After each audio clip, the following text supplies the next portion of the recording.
one of the four fishermen from Capernaum, who Christ called to be one of his students. He was present with him from the first day until the Passion on Mount Tabor. He, James, and Peter saw Christ transfigured.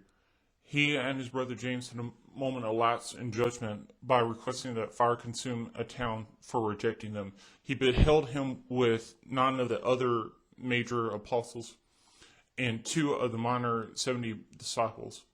Between the second day of the Omer and the 42nd day of the Omer, he and 6 other apostles saw the risen Christ by Lake Tiberias.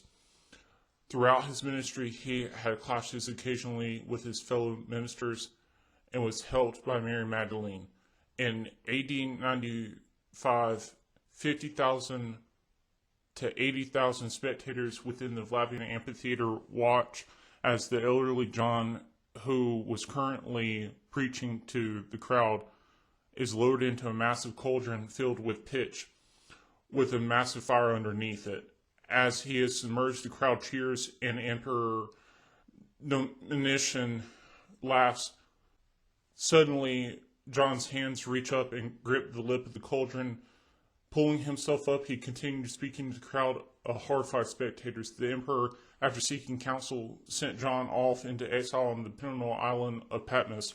Here, prisoners were sentenced to hard labor. As John was too old for hard labor, he was most likely given a position of a clerk in charge of the records for the island while serving his exile. He spent his days listening and watching guards supervise the prisoners as they broke rocks, wrote down clear notes pertaining to prison and labor management, and listening to the ocean waves crash along the shores of the 13.15 square mile island from the grotto he resided in. It was here that he had a vision or visions of the end of all ages. After Nerva became emperor due to Senate approval and the previous emperor's death, many exile prisoners were given amnesty, one of them being John the Immortal, as Romans called him. He arrived in Ephesus and was consecrated as a bishop. On September 26th, AD 100, John, the last disciple of Christ, is given a painless death and is asleep and is buried by the community of believers along with the apostolic age.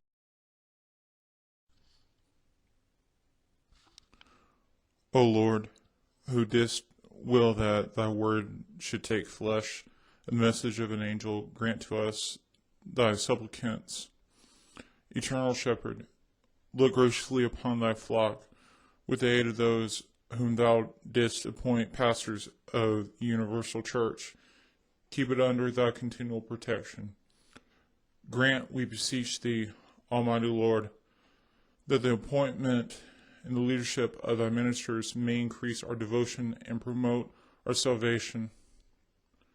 In other words, we humbly ask that you allow the ministers that you have called to help us grow our devotion to you and help us to promote salvation for others by leading them to your Son.